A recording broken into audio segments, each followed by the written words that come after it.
Hey everyone, it's a dose of Dr. Drew. And that's it for the music. Uh-oh. Want more music? Sure. While people pile in, let's get a little more music in here. Oh wait, I can't hear it. Yeah, it doesn't work now. Sorry. Oh. All right, let you guys all pile in before here we are. Intro music sounds like WikiLeaks. Maybe that's where they got it. I don't know. Oh, sorry, that was my phone.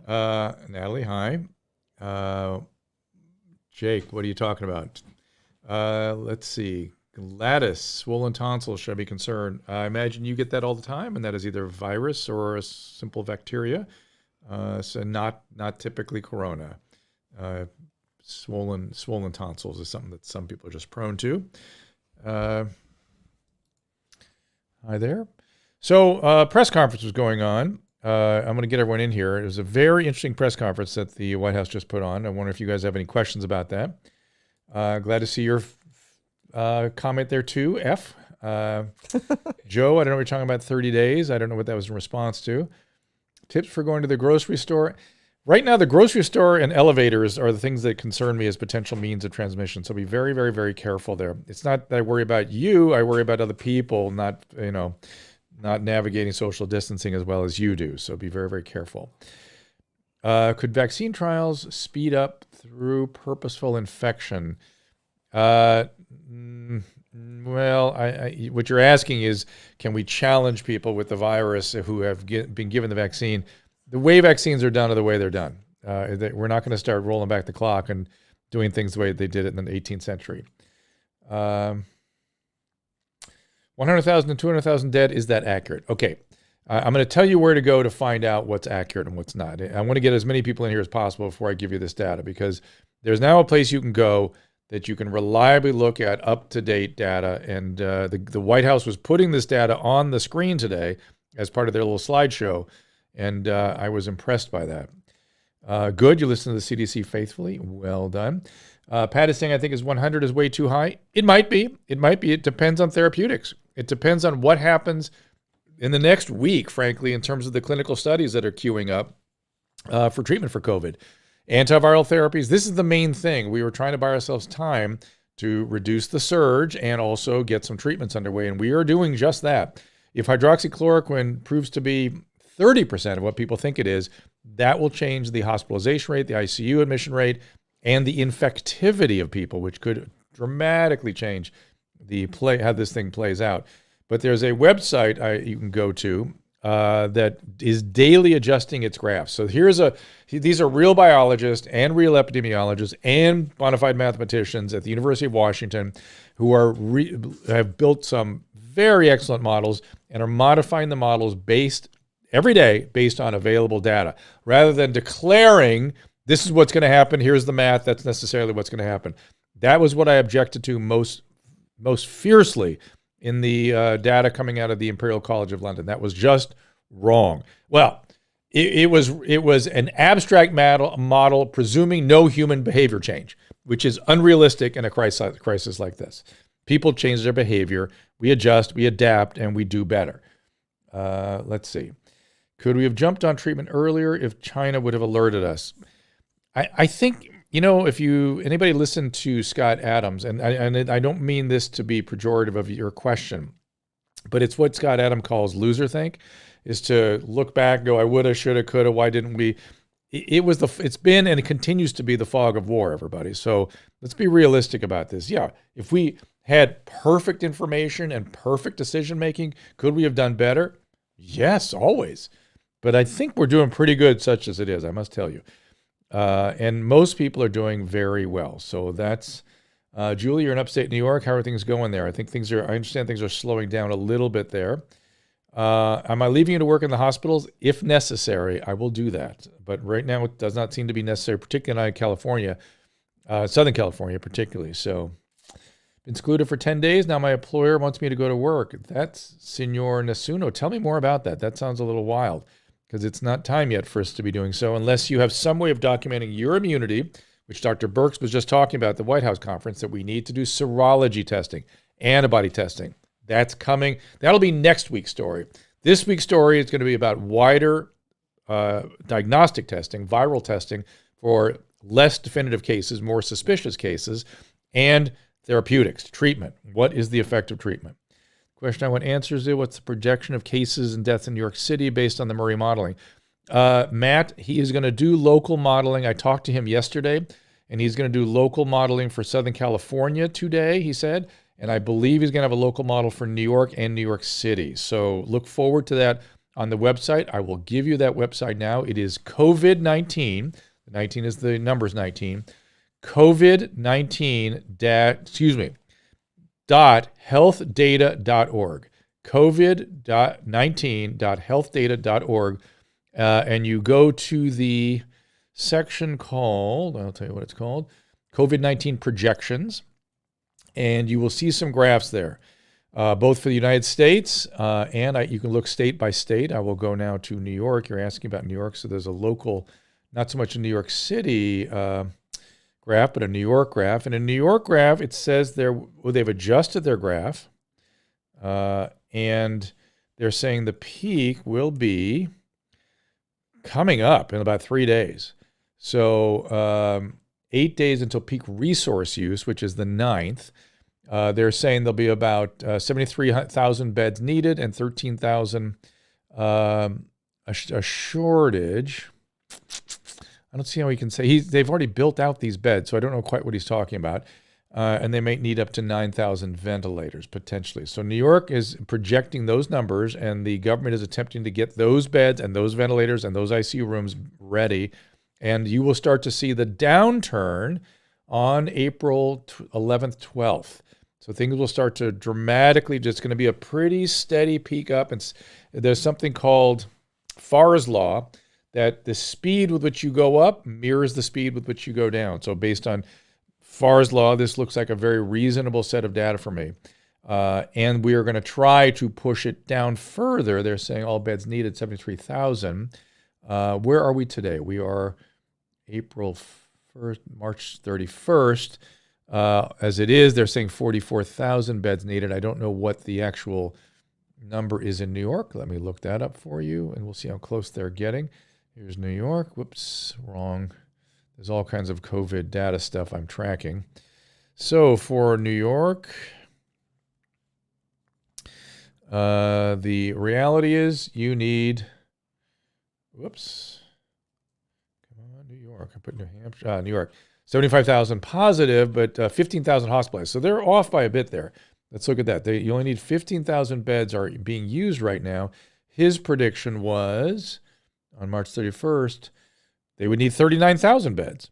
So I would say you're doing pretty good. You're doing pretty good. So let's kind of pat ourselves on the back where the projections are excessive, but be ready for them. That's really the point. Yes, there is an error bar history, not an error bar, but a range within a sort of reliability range, to essentially two standard deviation errors. Saka Souffle, thank you for a little levity. We appreciate that. And a pair of jeans, Ralph, thank you. So many people are doing social distancing and staying home. Shouldn't that be making a big effort? We hear is bad news. Yes, I agree with you so much, Mark Gill. That is my point. We should be congratulated.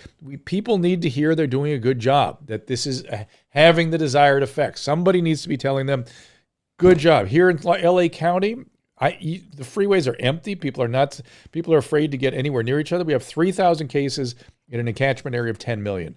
Good. We're going to have a surge. We'll have a surge, but the way it's going, it's not looking like it's going to be an overwhelming surge, and we will be able to manage it. And our mayor and our governor has gotten us ready for a big surge. So good for us. Thank you for all the hard work, everybody, and for upending your life and losing your jobs. We will get through this. Oh my God. What's that, Susan? What's the matter? I'm losing your jobs. Bill Gates made a statement the country needs to shut down for 6 to 10 weeks. Well, let's, and that was, I lost your name. But you were talking about the Bill Gates thing. Well, if we're going to go to the end of April, that is 6 weeks. That is essentially 6 weeks of shutdown that we will have done. I'm not, the complete shutdown came somewhere around 5 weeks, but that's 6 weeks. That's a lot. That is a lot. I would say it's, I would have hoped we could have come up with a more creative use of technology to kind of track things and be more sophisticated, not shut things down quite so fully, but The CDC told us to shut down. We shut down. That's what we do. You follow the direction of Dr. Fauci and the CDC. And again, keep watching. Hydroxychloroquine updates. Keep it high and tight. We have no hydroxychloroquine updates other than to say that the FDA has approved it for use, and I will tell you that doctors are using it like crazy, and we will have some data towards the end of the week. Well, maybe the next day or two. They'll start to open things up. And then next week, we'll start to talk about serology testing. Hi, Shelley. Shelley Sprague's there, Susan. Shelley. Hi, Shelley. Shelley, go talk to Bob. He's got a lot of big ideas for what we should do after this is all over. He called me yesterday or the day before. He's got more Bob ideas. Let's see. Feathering it. Any tips on relieving mild tinnitus? You need a proper workup. I don't know where you're calling from or commenting from, but the House Ear Institute in Los Angeles does an amazing workup on this. How extra awful would the pandemic be without the internet? Yeah, there's a lot of things to be grateful for. Gratitude, Adam and I did a podcast today. We were talking about how gratitude is in short supply. And gratitude is how you know how somebody's doing when they feel grateful. Gratitude, if you start feeling any gratitude for having access to the internet, us all gathering here like this every day, you start to feel gratitude for that, you're doing okay. Something's going okay. To be constantly looking at a catastrophe, that is not exactly healthy. Lupus patients can't get their Plaquenil filled. No, that's not going to be a problem. That is not going to be a problem. Don't you worry about that. All right, this is Matt has a COVID-19 test. His dad had a Syncopal episode, that's called, and low blood pressure, all his tests were good. Have him do what's called he needs a stress evaluation. I don't know how old he is. I'm assuming he's older. I always think it's important to if somebody's had a Syncopal episode like that, put them on a treadmill, stress them. And if that doesn't show anything, what's called a tilt table analysis is also something very useful when somebody just passes out with low blood pressure like that. Kimberly says this is what retirement must be like. Yeah, except we're doing something purposeful. We're all collectively doing this together. I take hydrocortisone. Should I still stay quarantined? Yeah, you got to be careful with any steroids. Okay.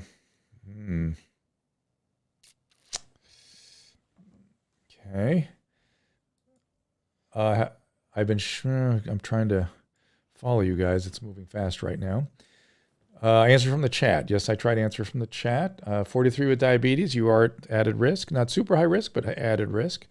No, I cannot give you your first prostate exam. But once we figure that one out, virtually. What is another hotspot? Well, every urban center is going to be a hotspot going forward. There's going to be a lot of struggles here and there. There are. But it's not going to be widespread where everybody's struggling. A lot of hospitals are still. Thanks from New Jersey. It's getting bad out there, but listening, good, calms you down. You should feel. New Jersey got hit pretty bad. New Jersey's getting, as always, the ugly stepchild, right? You're getting it just as bad, certainly as Long Island, and no one is talking about New Jersey. So hang in there. You guys got good resources, so I'm sure they will get you. Yeah, Paolo. Okay, so everyone's asking about Dr. Fauci's range of 100 to 200,000 deaths. Look at that data. Go to the covidhealthdata.org, covid19.healthdata.org, and look at the ranges there. There's a large range that we could do better than. But just, let's say we do have 100,000 deaths in the country. Remember, we get 30,000 deaths from the flu. This is going to be, we predicted from the beginning that this is going to be worse than the flu. So we'd have to at least have 30,000 deaths for it to be worse than the flu. The case fatality rate is not a done deal yet because we don't know the impact of these treatments that we're working on. If we get some real good results on treatments, you will see those data start to decline rapidly. So don't lose faith. Don't lose faith. Just compare it to our usual flu deaths, 30,000. Not saying they're equivalent. I'm just saying this is going to be worse than the flu. So we knew it was going to be more than 30,000. The flu's up to 80,000 sometimes, and you don't even know it. So let's not panic on these numbers. But let's try to get them down. We're making a colossal effort to get them down. I predict we're going to get them down. And Dr. Birx was talking about a really interesting thing, which is the serology testing, the antibody testing. What is it going to be when we start looking at who has had this thing? It's going to make a big difference. COVID19.healthdata.org. Melissa Thomas, thank you for putting that up. How's Pennsylvania looking? Okay, let's go into it and check it out. I'm looking at the Pennsylvania graphs, and Pennsylvania looks like California, interestingly. You're going to hit your peak sometime in the second week of April, and that peak is not looking that bad to me. It's going to be a range of around 6,000 to 10,000 cases on that at the peak. And you'll need about 14,000 beds. So I think Pennsylvania is, for whatever reason, it looks like things are looking pretty good in Pennsylvania by the projections. Not zero. It's not zero, buddy. Yeah, New York is going to be the steepest and the quickest to get through it. They're predicting essentially done by May 1st, which is kind of extraordinary. And then April, a rough month. Yeah, isn't that interesting? So, New York can look forward to getting through this, getting on the other side. And I think, I think it's what a lot of us are thinking about this. Get to the other side. What's the website am I looking at? I'm looking at COVID-19. Susan, what is it? .data.org. COVID-19.healthdata.org, which is Professor Murray's data from the University of Washington. It is excellent data.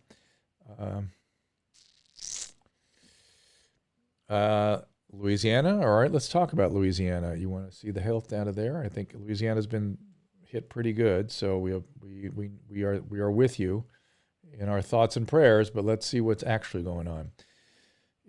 Louisiana looks similar to New York. The fear about Louisiana is that it's sort of exceeding some of its capacities potentially, in terms of all beds needed and ICU beds, that sort of thing. So that's the only state I'm seeing that there is that concern. So it becomes even that much more important that people do their social distancing and then stand by, watch carefully what happens with treatment. If treatment is working and you guys are using a lot, or you guys are involved in some of these studies, you will see that curve start to flatten. Okay. Flu this year is 45,000. Is that in the U.S. or worldwide? How's Florida doing? Okay, you guys can go yourself to covidtracking.com or covid19.healthdata.com. But let's look, because I'm curious. We'll go to Florida. This website is the best thing we've had since this whole thing began. Florida has a really interesting curve. It's quite flat. It looks like it's going to peak around the very first week of May.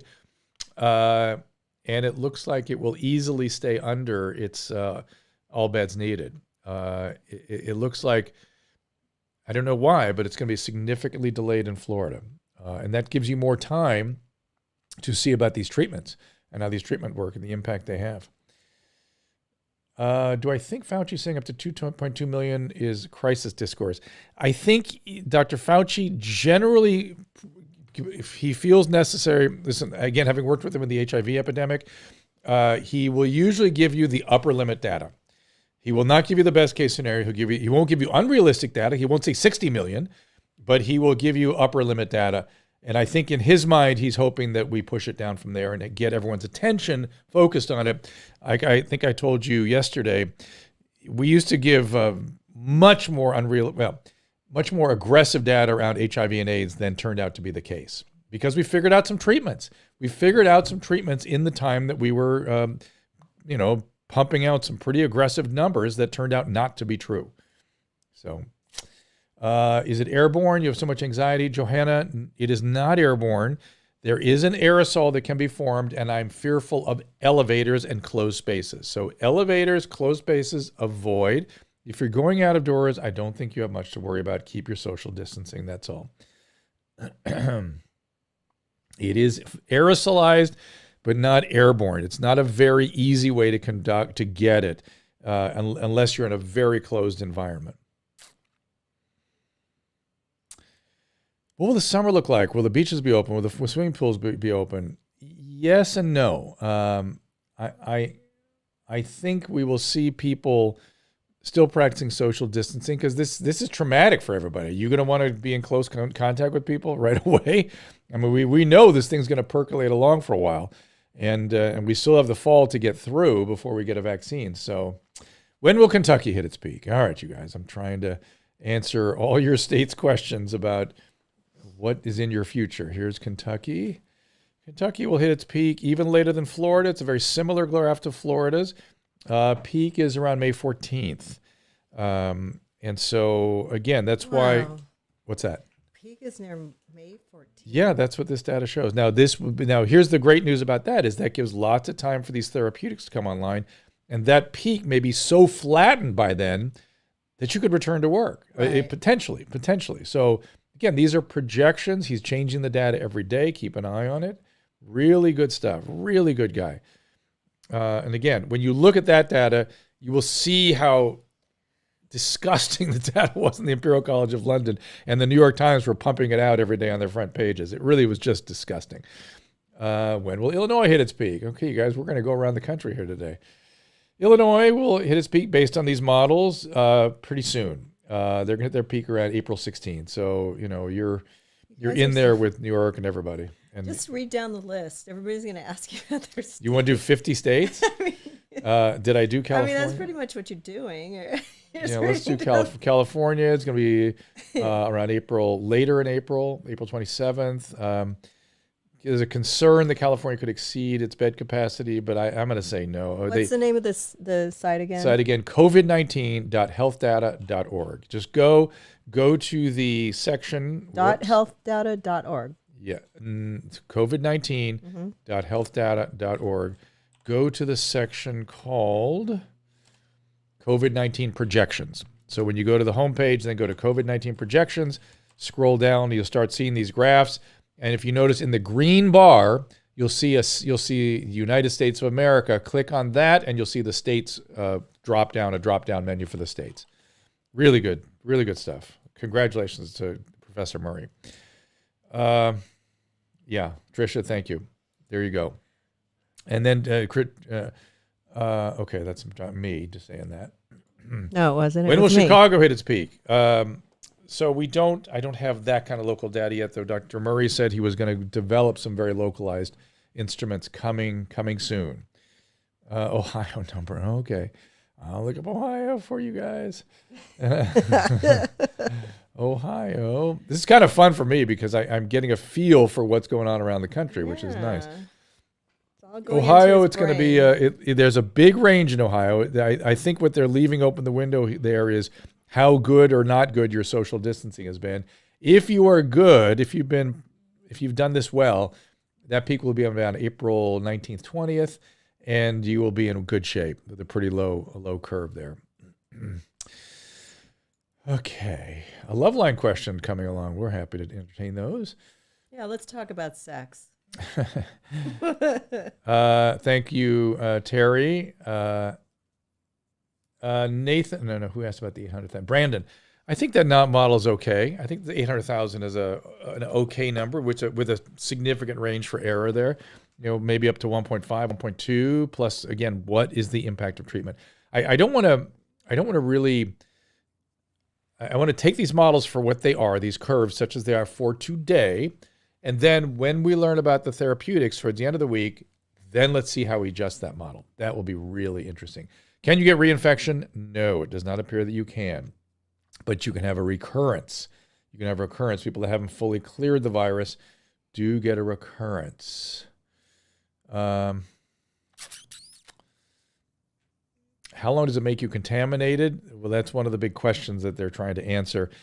Generally, you should just generally stay away from everybody for a week after symptoms subside. The CDC actually says a shorter interval provided a week has gone by, but I think a week after symptoms subsides is a reasonable thing. More about treatments. The medicines work by interrupting either how the virus gets into the cells or how the virus replicates itself. The replication process is very complicated. It requires turning the RNA into DNA, inserting the DNA into our cell systems, and then starting to copy that DNA and reproduce it, and then put those proteins together at the ribosomes of your own cells. So you can interfere with the ribosomes, you can interfere with the replication, you can interfere with the DNA mechanisms of transcription. You can interfere with the binding of at the initial protein. You can interfere with the ability of the virus to get into the cell. There's many different targets out there that you can target your therapeutics, and that's what they're doing. And what my prediction will be, there'll be a combo. Like that's what happened with HIV and AIDS. Exact same thing happened with HIV and AIDS, and we ended up finding combos that got the viruses down to essentially nothing. So that's what's going to happen here. What home treatments do you suggest? Just prepare yourself, sleep a lot, stress your system with some exercise. I think cold water is not a bad idea, like Wim Hof and the hormesis model. It just sort of, I think it readies us. I think a little zinc, a little vitamin C, and proper nutrition. I think that's the best you can do, and keep your hands away from your face. Yeah, Hydrolyte, an excellent product. Should you get dehydrated or get sick, this is the stuff I'm advocating. Hydrolyte, it's immediately. Show them the new version. Yeah, the new version. I don't know if it's available right now, but it will be. Don't worry. Sign up to donate blood. Good for you, at least, Tracy. Good for you. That is an important thing. You just pour it into a thing of water, and you've got it.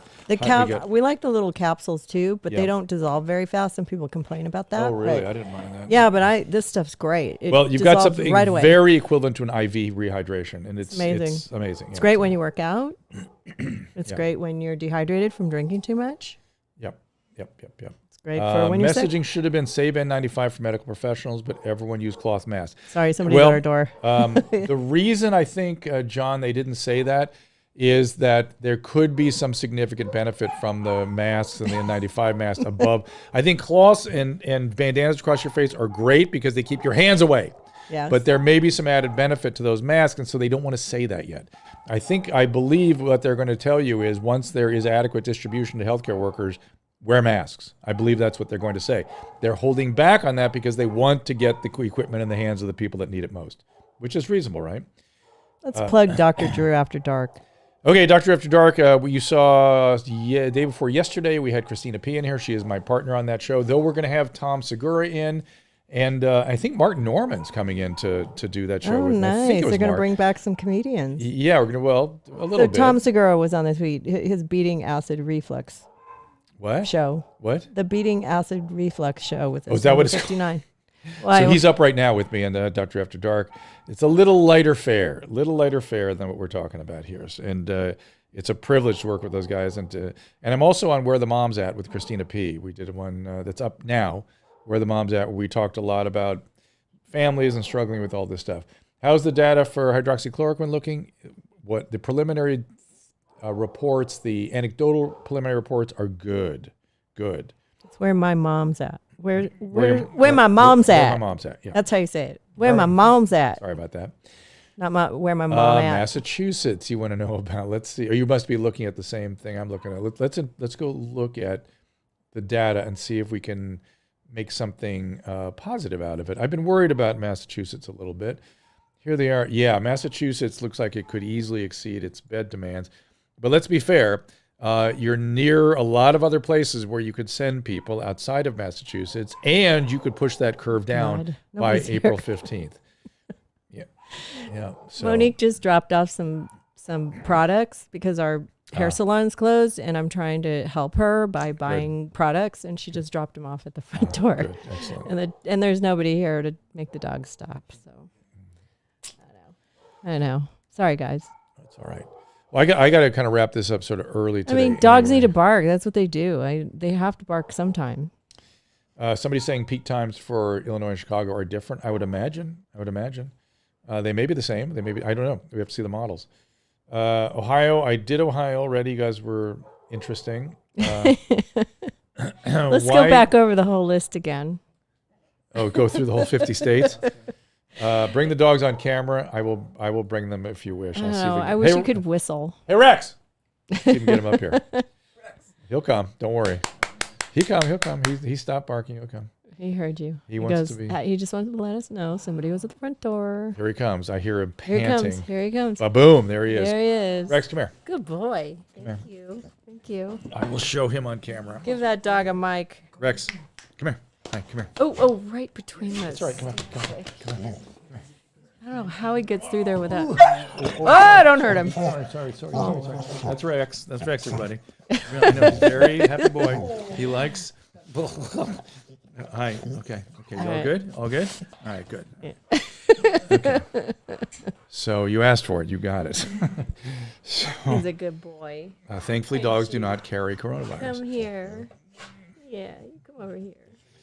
Okay. You want a mic? Talk. Will you talk to us? Come on. And then there's another dog here we have here too that is a rescue that we inherited from my mom when she passed away, and that dog has also become part of the family. Yeah, They're cute. Keeps Rex happy. I have a picture of him. I am hearing, Randy, a lot of promising stuff. Can we get an antibody test? That is the question. The antibody test will start to become discussed. That's next week's story. This week is viral testing and therapeutics. Next week is antibody testing. I want to get it. I know. And this is the stuff you gotta be watching in the news. They're rolling this stuff out very systematically, very carefully. I'm ready. Do I see a resurgence in the fall? Yeah, I do. I'm going to be bummed if I didn't have it. But remember, there'll be a lot of immunity in the fall, too. A lot of immunity by then. Immunocompromised, I have MS. Yes, be careful. Be careful. Okay. And they took off again, the dogs. I was going to show you the other one, but Natalie, you have a husky. I used to have huskies. They're beautiful dogs. This is an Australian Shepherd. And I will tell you humbly, a lot smarter than huskies. Huskies are the most beautiful dogs in the world and the most difficult. They don't listen.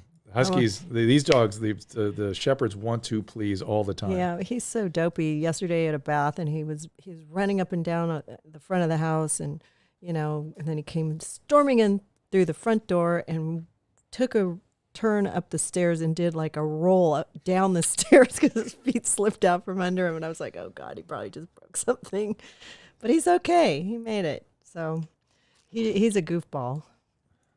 It's hard to slow down. He runs Matt, everywhere. I'm looking at your long story about Entyvio and Humira and your pregnant wife, and you're testing negative, which is great. If you want to stay away from your wife, you should be staying away from everybody on the Entyvio, let's be fair.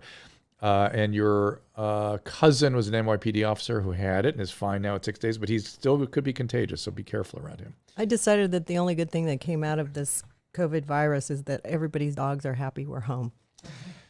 That has been one of the things people have seen. I noticed Lauren Savon did a whole long Instagram about her dog being confused by everyone being home. Ours are so happy now. The Fighter and the Kid. I'm going to be on The Fighter and the Kid tomorrow. Thank you for asking about that. I know that's a very popular podcast. He's going to wear a mask. I'm Susan Pinsky. If I and show gloves. up with a mask, she's maybe requiring me to wear a mask. And Mike Catherwood. Did we get the mask from our friend? I have not, but I will do it tomorrow. Okay. But Mike Catherwood will be with me there on the Fighter. Oh, really? He's going to give you this shit, for sure. No. I will wear a mask. I told them I've worn them already. I'll wear a mask. So. Okay. I unfortunately just wear a mask in and just sit there and don't touch anything, and then you can take your mask off and talk, and then put it back on when you leave. The cats apparently aren't happy, Susan. The cats don't like being around people so much, which I think that's probably right. Okay, I got to cut it kind of short tonight because my Fox 11 show wants to get me on the air here locally in Los Angeles to talk about the press conference which the White House just held, which I thought was, again, just hats off to Dr. Birx and Dr. Fauci. I mean, they have very difficult jobs, and they are nailing it. And I knew they would. They knew they would. How do I get my nail person a business job? She has to pay $4,000 in rent. Is there a place she can sign up and get like a loan or something? Yes, the Small Business Administration, the SBA. The Small Business Administration, that's where you get them. And she may be too small. There's a weird window. If you're real big, you don't get it. And if you're real small, you don't get it. But she should. This is the stuff that ruins people's lives if you don't take advantage of it. So the SBA is where you apply. Okay. Yes, Malaya. Does anybody know what the website is? Hang on a second. Everyone's going completely off on the Fighter and the Kid. Yes, I'm going on the Fighter and the Kid. I know it's exciting. But the Small Business Administration loan, it's a loan that's going to be essentially a grant. They will forgive it after a while, provided you also keep people employed. If your issue is just rent, you should negotiate with the bank. She's the only one. I understand. You should negotiate with, but they still may be an SBA loan for her. She might be able to get people to You work should be for her. negotiating with the bank and your landlord to figure out a way to amortize these few months over the last part of the year, so you're not losing all this money, or strike a deal where they're sharing. I mean, the landlord should share in this with the tenants, right? They should have some. We're all suffering. We're suffering together, and so ask your landlord to please make a deal. and to Right. reduce the rent or to knock it down, or maybe they can apply for some relief through the government. That's how this has to work. With us So all, where would you find that, I wonder? SBA, Small Business Administration. Okay. That's what the vice president was talking about last night. Let's look it up. Small Business Yeah, while you're over there. Administration. It's SBA.gov. And there's a whole funding programs, loans, coronavirus. There's a whole thing here. You can just navigate through. I'm sure it's not easy. The government never makes things super easy. No. But there's a whole thing here. Coronavirus Small Business Guidance and Loan Resources, it's called. Paycheck Protection Program, SBA Debt Relief, SBA Bridge Loans. I mean, there's a ton That's what here. all the money's for, right? That's Yes, what this is what it's giving for. us the money And I think it's sort of brilliant the way they did it, which is they didn't just give people a check, which they also did, but they gave people loans to pay their rent, to make deals with the landlords, and to keep their employees employed. And if we can do that for the next couple of months, this will have been a really good thing. And by the way, get an infrastructure plan in. Come on. Jeff is saying you can apply through your own bank also. Okay. That's fine. Okay. I got to go, you guys. Wait, what did he say? You can apply through your own bank. Go to your own bank. And banks are where you should be going for help. The banks are the good guys in this crisis. The banks are the people that help. They are the ones that are going to help navigate this. Don't think about all the crazy rhetoric you've heard about banks. This is why we have banks, for situations like this. This And I'm is where they trying can to help. pay people that work for me, like my Jeff is housekeepers saying your bank works directly with the SBA, and so the bank can set these up for you. So my there you nail go. person, my tech guy, because the lights went out this week, and everybody's at home and they can't work. I mean, my tech guy just pushed a button and fixed it, but Dr. Peter Attia's podcast had a lot of I would say Peter Attia, MD, is a Instagram you should follow for a lot of good data. He's very science-based, very data-based. Peter Attia, MD on Instagram. I meant to follow him earlier today. somebody told me to get in touch with Joe Rogan. Okay. Talk to. Well, me? all the guys. I don't know. Maybe Nadav can set that up. Look, his best buddies are Bert and Tom. I know. So- What's wrong with that? I don't know. And make sure you go over there and give him the coronavirus. All right, you guys, I got to wrap this up. We thank you. This was a good one. It's short and sweet. I got to go do this thing at Fox 11. Yeah, it was short, wasn't it? It's like 40 minutes, and that's we did fine. it because we know people need it and want it. We all need it. We all need it, and we're all starting to like this gathering and collective experience. I feel like I'm in the French underground, sending out information to the troops. We're going to try to do it tomorrow after we do the thing with MTV. R.A. Hansen, yes, it is airborne, but people don't contract it that way typically from the aerosol, unless the aerosol is in an enclosed environment like an elevator. Otherwise, it is your hands that is the primary means of transmission. So there you go. So look for us around 1 o'clock tomorrow. I don't know what time Yes, and I did see the data that shows the droplets go up to 27 feet aerosolized with the virus. And there's no evidence of any contagion that way. That's how biology works. Just because something is doesn't mean it has the effect you expect. So thus far, that doesn't appear to be a main means of transmission, even though this is important data and good for us to know. I would tell you what, with that data in mind, I would be careful in unventilated hallways and elevators. That's where you be careful. And that makes sense to me as a means of transmission. Out on the sidewalk, that is not going to be a means of transmission. You need much more kind of direct contact. Okay, I have to wrap up, and we thank you, and I'll see you guys. Do we have a time for tomorrow? Well, after you do the teen mom thing. The secret teen mom thing we're not supposed to talk about? Okay. So that'll be around, that'll be around noontime. I mean, we're just goofing around. That'll here. be around noontime. Whatever. All right, I'll see you then.